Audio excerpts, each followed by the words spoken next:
right, welcome to Right On with Jon Crane. And what we got up next in the What's in Your Bag tool series here is this right here. This is a pair of aviation shears, Aviation Snips. So let's dive in and we'll take a closer look at these. All right, the Aviation Snips here. And we got the three different pairs right here. We got a left right here, we got a universal, and we got a right. And we take a look at this book right here.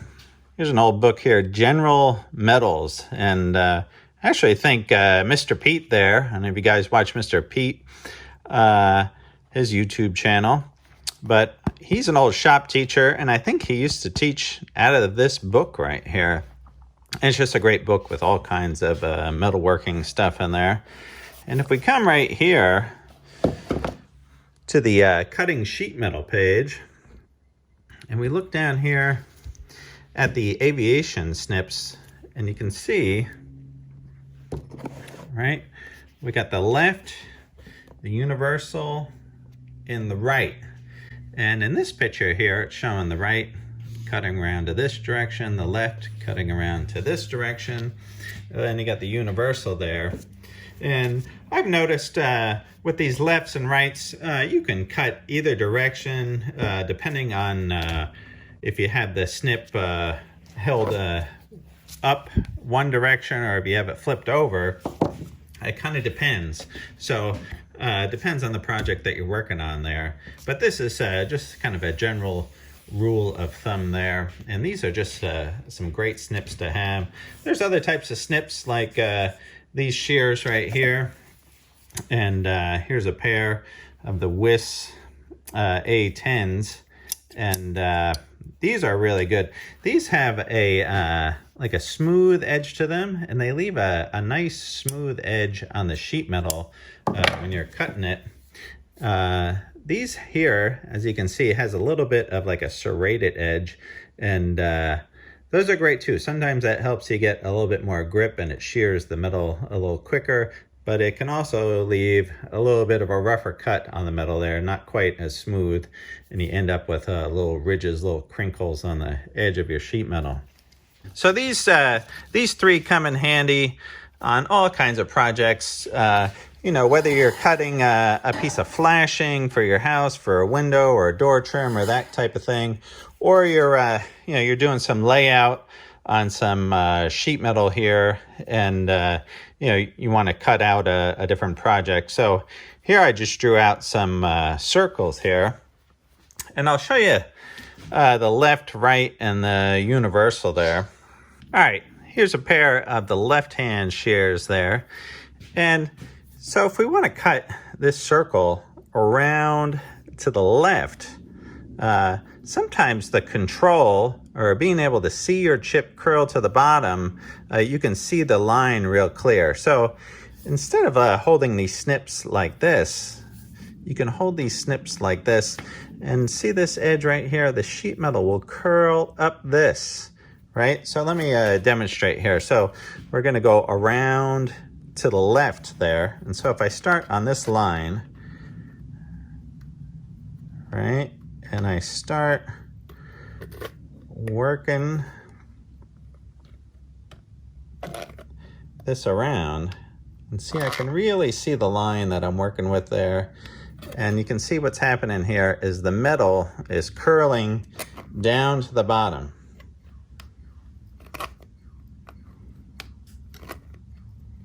Right, and you can really see your line. You can get good control with the snips there, right? And then at the same time,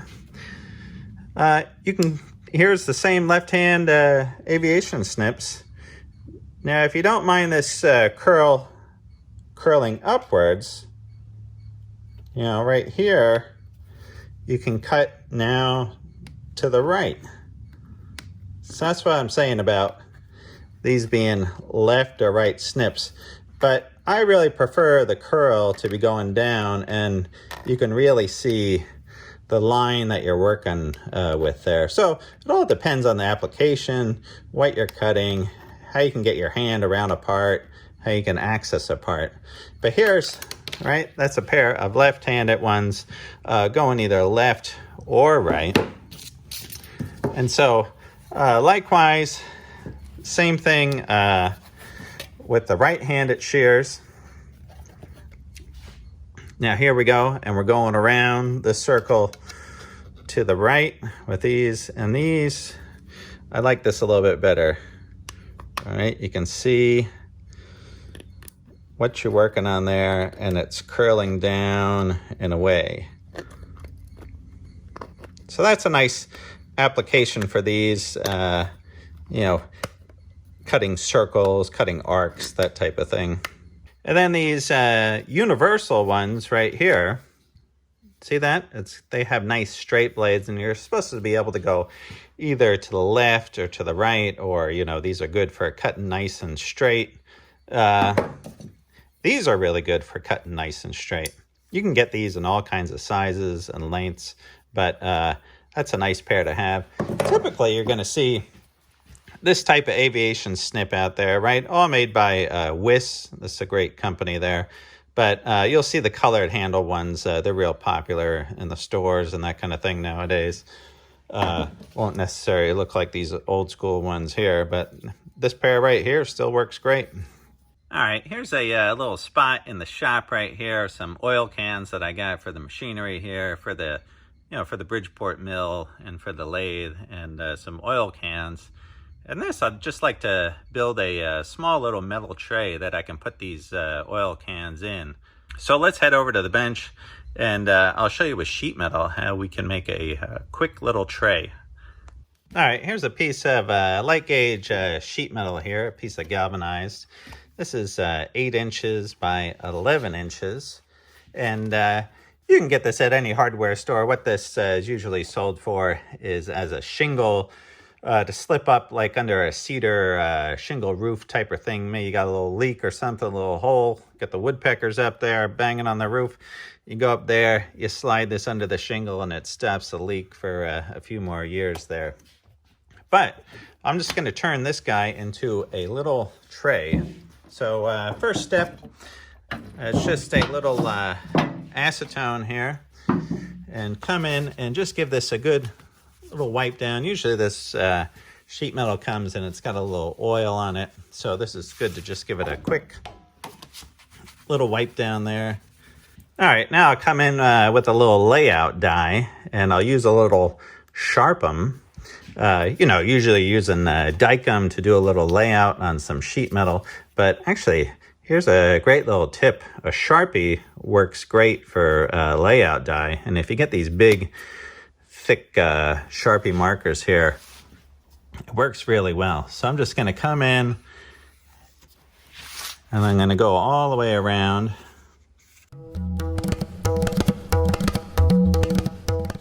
All right, now with my square set to 1 inch there, I'm going to come in, and with the scribe here, I'm just going to put a little scribe at 1 inch right there.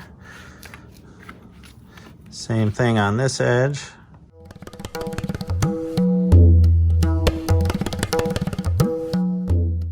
All right, now I'll come in and connect the dots.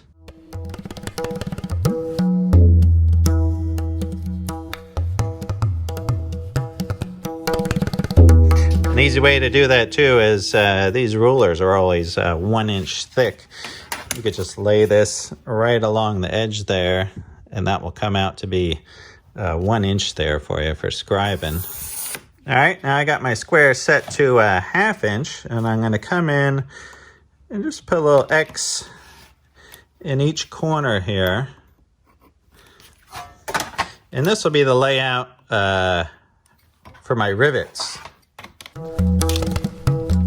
All right, now in each corner where I did this 1/2 inch by 1/2 inch, where I want to put my rivet hole here, I'm going to come in with this automatic center punch and just come right down on that X.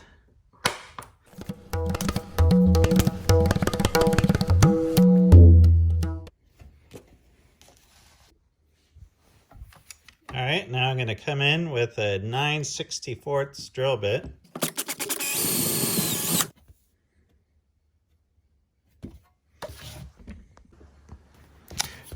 All right, now I'm going to come in with my universal snips right here, and I'm going to trim right down this line here.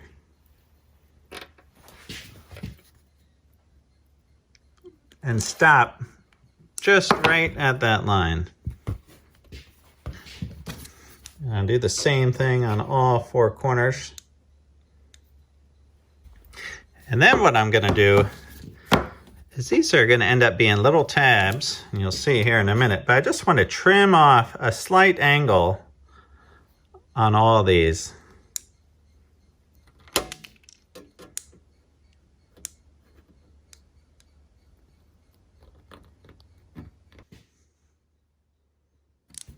All right, and now I'm over at the vise, and I'm just going to come in and I'm going to clamp this up and use this woodworking vise here. It's kind of like a sheet metal brake right here. So I'm just going to line up that scribe line right here along the top of the vise, give that a nice clamp, and then all I'm going to do is give this a nice push, right, and bring that down 90 degrees, right, flip the sheet metal over and do the same thing. All right, so right now we got kind of a U shape there. I'll clamp this up now in the side of the vise, and I'll bend these little side tabs over, making sure that these tabs are spread a little bit.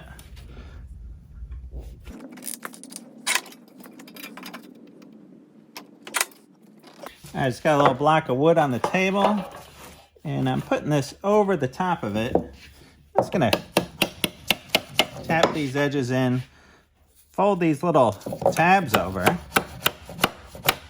and just make that into a nice square corner there. See how that tab's folded over?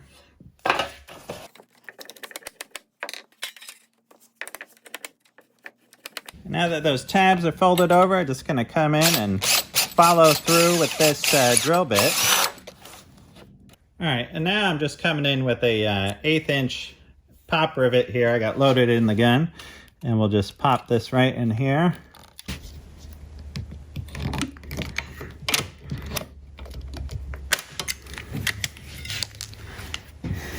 All right, and for some finishing touches here, I'm gonna solder these corners. And since this tray is going to be holding some oil cans, it'd be nice if this didn't leak around the corners. So the reason I cleaned that with some acetone earlier was to get off any oil or that type of thing. And now I'm just coming in with a little flux right in the corner there. And this is galvanized sheet metal. You don't want to heat it up too quick. You don't want the galvanized headache, but you can do this actually pretty darn quick. Just get that cooking and then come up and see how fast that goes. Just like that. And you got a nice soldered corner on that. All right, we'll hit up this next corner right here. Just hit this with a little bit of heat.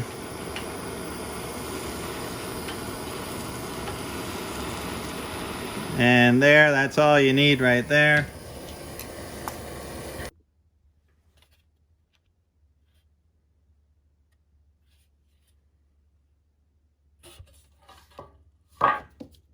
All right, there's a nice little tray there for the oil cans, and hopefully some useful information there on aviation snips and shears, and another tool that you might want in your tool bag there, or maybe you already got it there.